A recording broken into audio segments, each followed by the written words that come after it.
Shalom, all praises to Yahweh, Ba'ashem Yahushai, Ba'ashem Harakakadash, double honors to the apostles and elders of Great Millstone of Awal, Shalom to the brothers to the wax, sir, in truth.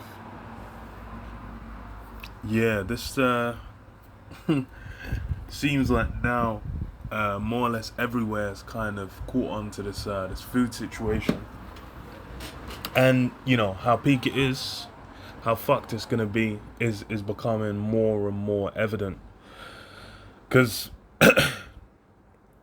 you know, you go back a few weeks, you had people mention it, but you didn't really have it being pushed in like as big of a narrative, and kind of like well, not in the mainstream anyway. You had people reporting on, you know, the grain, the different things that came from the fuck are they called, from Russia and Ukraine areas. Basically, how them being cut out of like the global what you call it, like the global grain supplies and fuel is fucking people over.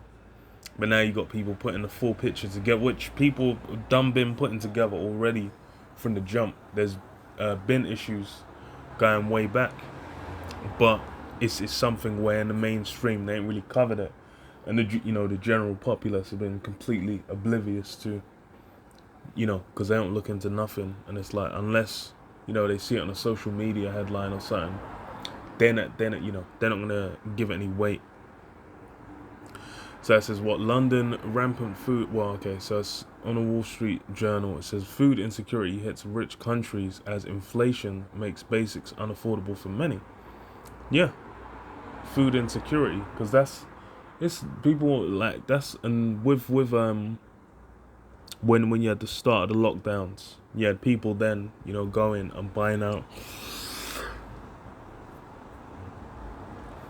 supermarkets and whatnot, because they could tell there's something in the air. But this people ain't even holding it in that esteem. They're not even aware of the magnitude of which this thing goes to, and on top of that, they don't realize it's these things compound. So that's like, at that time in like 2020, it's like you had shit fucking up, but it hadn't hit the full height of how fucked it was gonna get. And now it's like now you're seeing it where it's on an even grander scale, of where there's even more layers of like the kind of supply chains that get food to these different countries, the fuel, the shortages, the certain countries not exporting, the failed harvests, locusts, all these various things that have happened.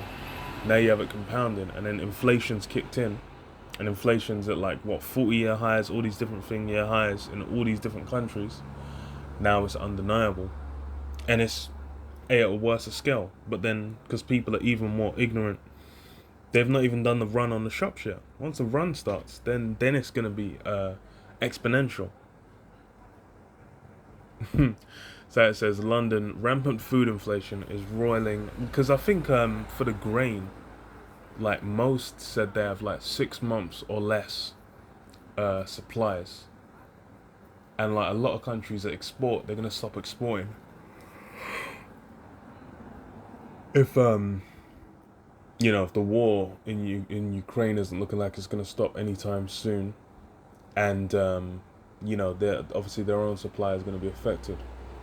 And that's not just going to affect grain, that's going to affect a wide variety of things. People said, like, even feeding your cows, you got no grain, how are you going to feed the cows, the chickens, or whatever? There's a wide variety of other, like, food, like poultry and other things that will be affected by the grain, and then by the cost of delivery as well. So why is a guy going to fish and drive into town to sell it, if the cost of driving there and back like defeats the profit it would make off the fish? But you know, these that's the thing, is people ain't meditated on these things. They're not aware.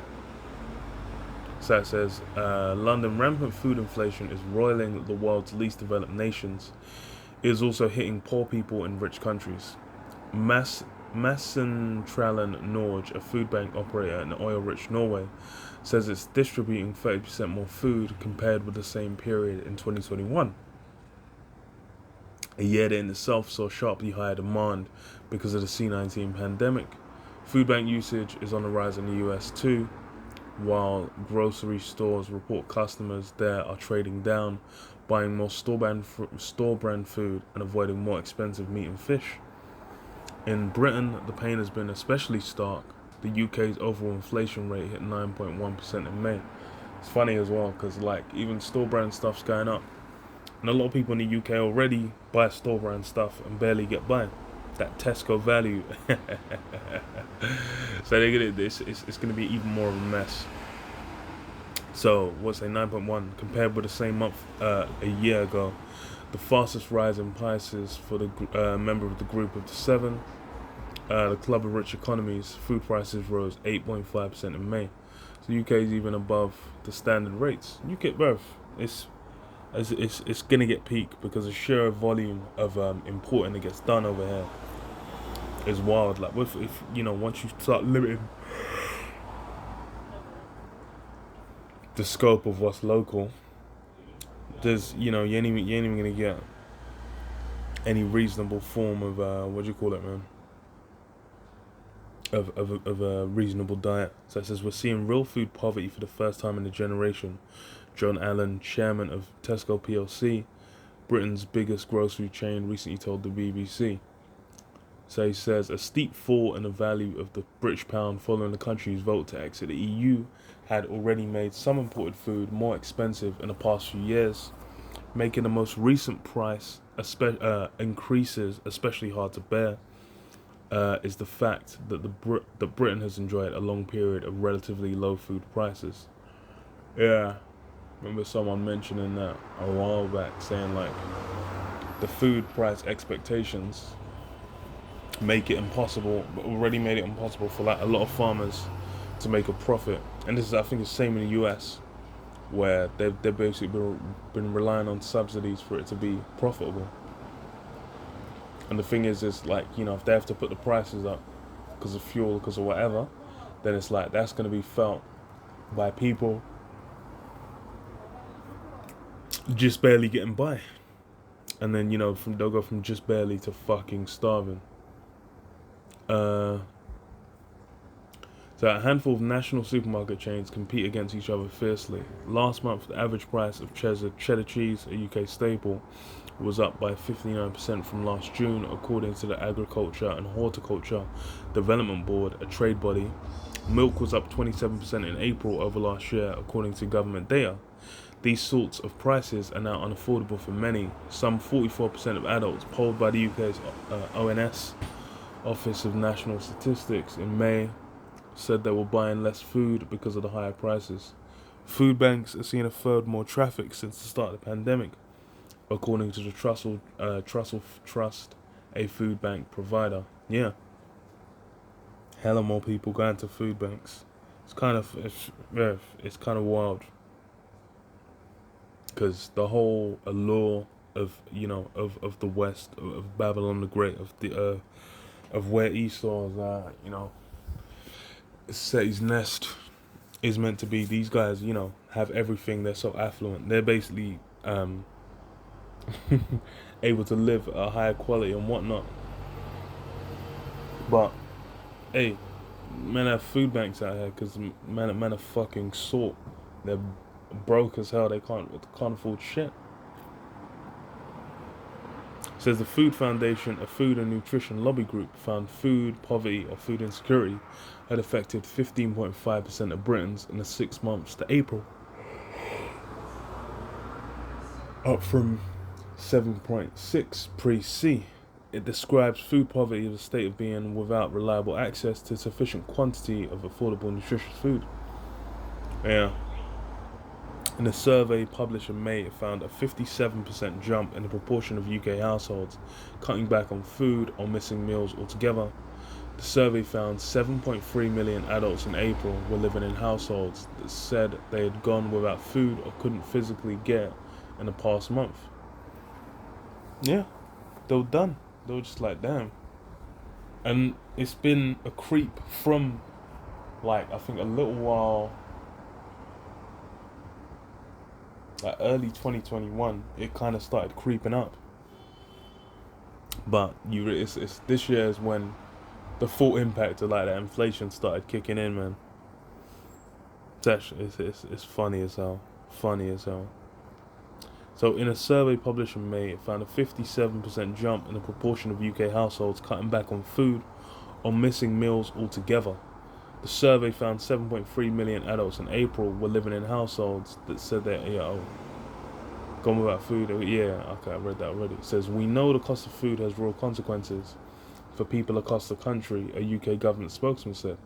The government has provided cash payments and tax cuts for the very poorest to ease rises in the cost of living. He said, while introducing longer-term measures that will ease food supply chain bottlenecks. But yeah, that's the thing is, you might be able to ease this level, but it's on the up and up. It's on the up and up. It's not that shit's gonna get worse. That's everything's been compounding, man. It's gonna get worse, and that's like when now it's like the broke as fuck people feeling it, but especially when it gets to winter and people were reminded that the energy crisis already happened in the UK, and there's been worse developments when it comes to energy. So when they start getting them winter bills, it's gonna be super heroic. So it says, Desia Shkala, an unemployed single mother living in a one-bedroom apartment, feeds her infant regular milk rather than formula, eats less meat, and plans her food budget down to the penny. She first noticed prices taking off after late February when Russia invaded Ukraine, one of the world's largest grain exporters. Her local food bank now often runs out of products. We all heard about the war, but we didn't expect food prices to climb like this. It's changed everything. The wars are now rattling through kitchens around the world. Cost of grain soared following Moscow's invasion, and while they are now well below their highs, their prices are still bolstered by Ukraine's inability to properly export its harvest. Ukraine provides over half the world's sunflower oil. Man said over half, I think it's like 67 or something percent. 62, 67 something. So it says in Britain, major grocery stores are putting limits on how many bottles customers can buy at one time. High energy prices, exacerbated by the war, have added to the cost of transporting and manufacturing food. Yeah, these things all hit. And this has been the reality of what you've been seeing. People getting hungry, people being broke, starving, or having to cut back, having to, limit their meals and whatnot. It's like, single mom with a baby.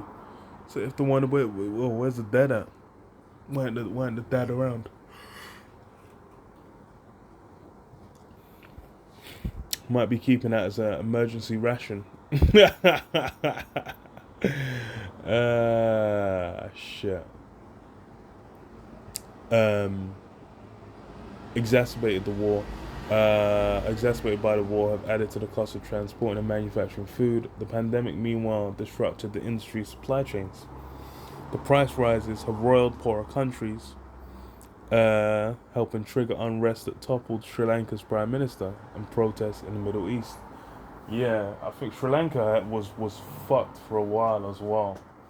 But then it's when it gets to the food, that's when they'll just that's when it gets fucked. Man out there like, they ain't shit to eat. And I think he stopped buying fertilizer. So even though they were growing food, it was like the yields went down because they stopped using fertilizer. So they're just like, God damn, what the fuck's going on here?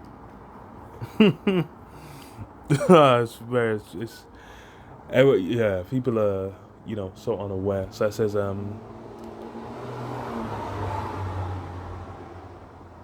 the United Nations World Food Programme has warned that some 2.4 billion people, or around 30% of the world, face moderate or severe food insecurity, which it defines as lacking regular access to enough safe and nutritious food for normal growth, development, and a healthy life. In poorer countries, food is a larger part of household spending. It's 59% in Nigeria and 28% in Mexico, according to Trading Economics. But yeah, in the UK it's 9.4%. It's kind of funny still. I said 59% in Nigeria. Man, they're gonna be, bruh. This is how you know, thingy's gonna kick in, man.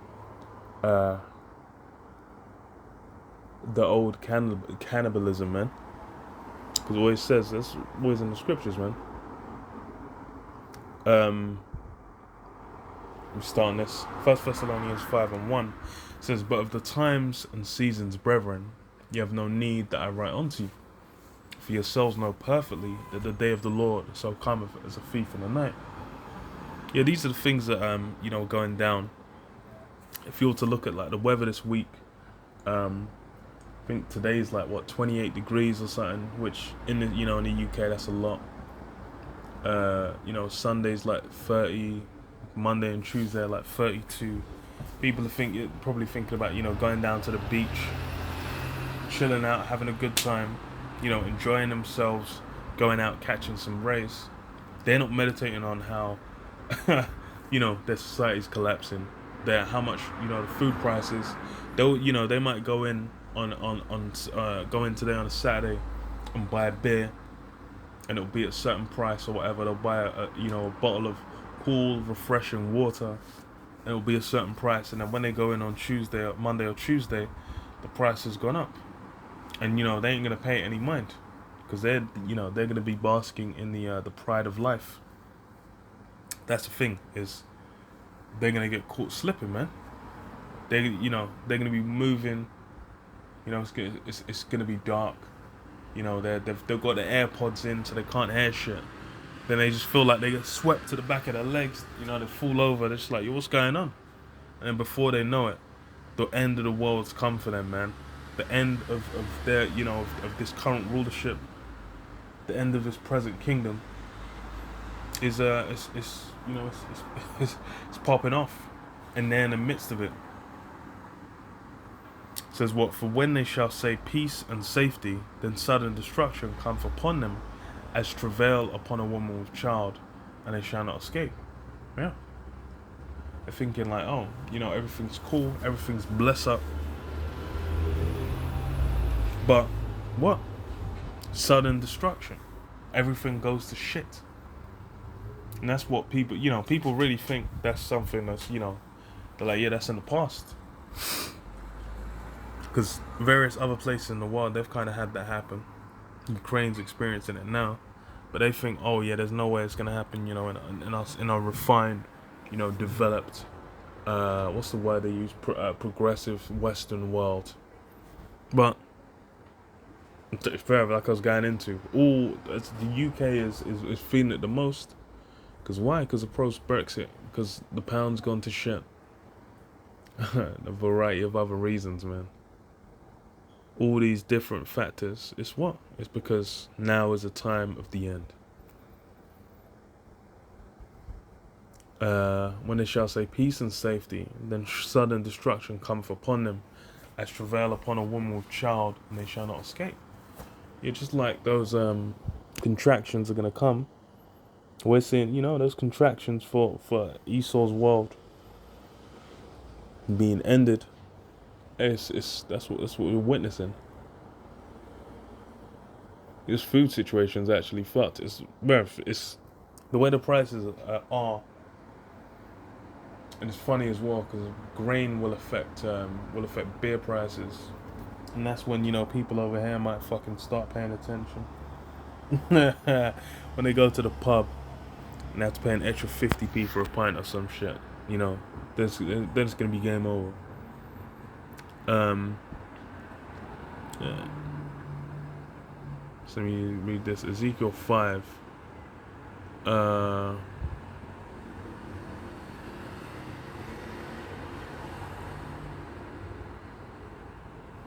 Okay.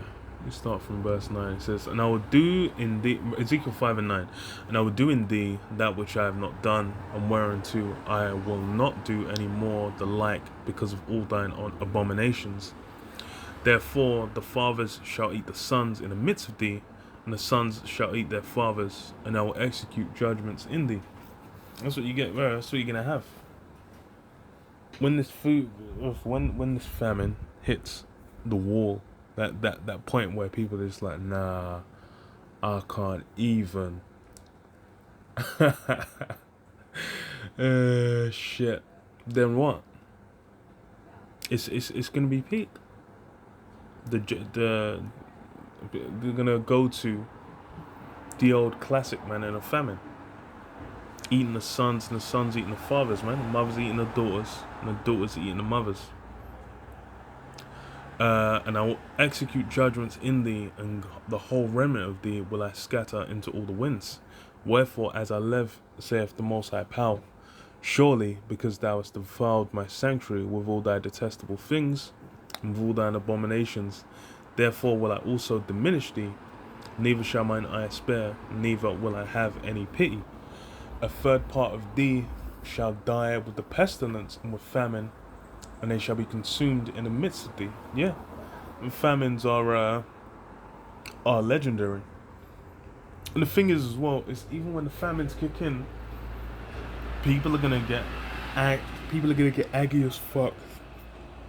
They're gonna go around and start fucking bashing down doors and fucking people up to get their fucking Rice Krispies and to get their spaghetti hoops and to get their, their fucking croissants that they have in the cupboards. Because why? They're gonna be fucking starving. And hey, that's how people get down. Once all the spaghetti hoops are done, they'll come for little Tay-Tay. Third part shall fall by the sword round about thee, and I will scatter third part into the winds, and I will draw out a sword against them. Thus shall my anger be accomplished, and I will cause my fury to rest upon them, and I will be comforted, and they shall know that I, the Lord Yahweh, have spoken it in my zeal, when I have accomplished my fury in them.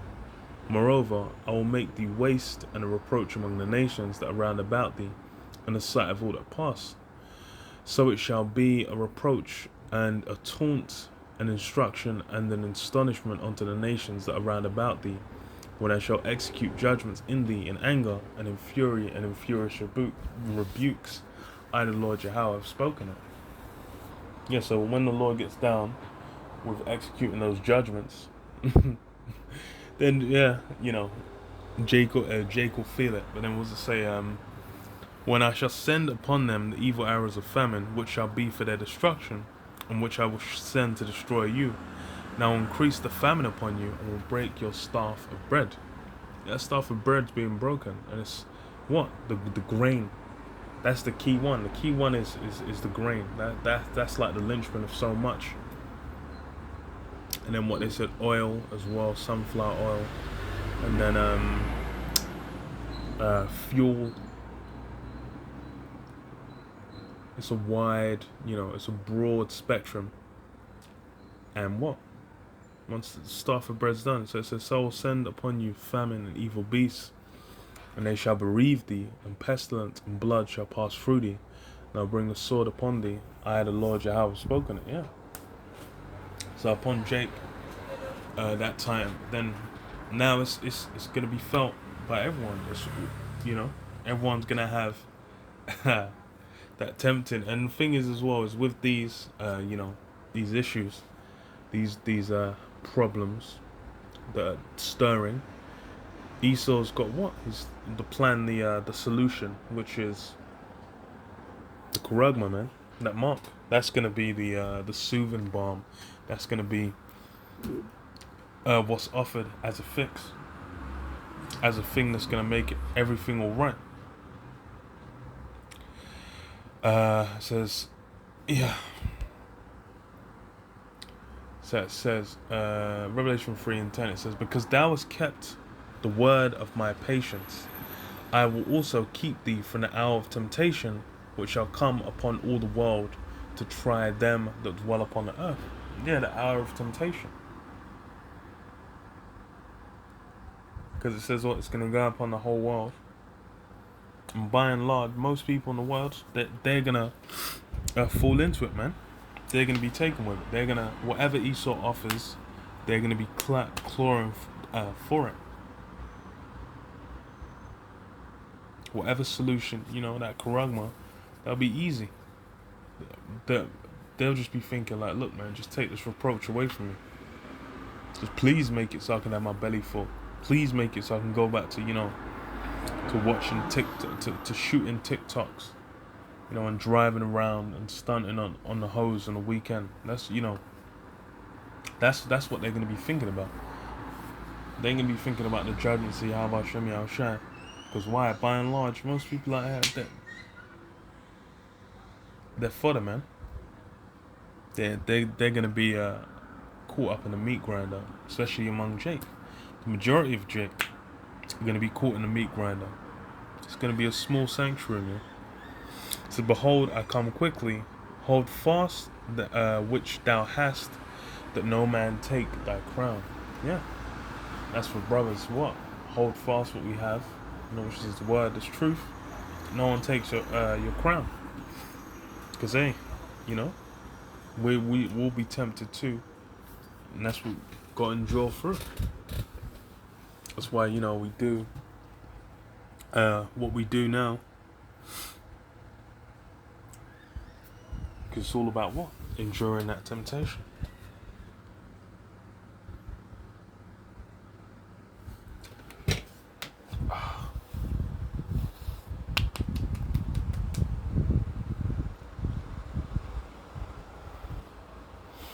Him that overcometh will I make a pillar in the temple of my power, and he shall go no more out.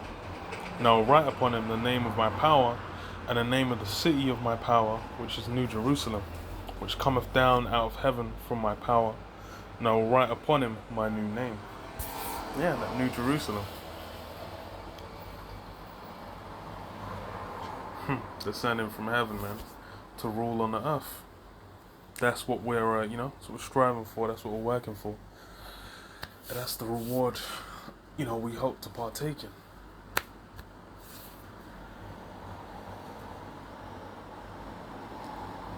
But yeah,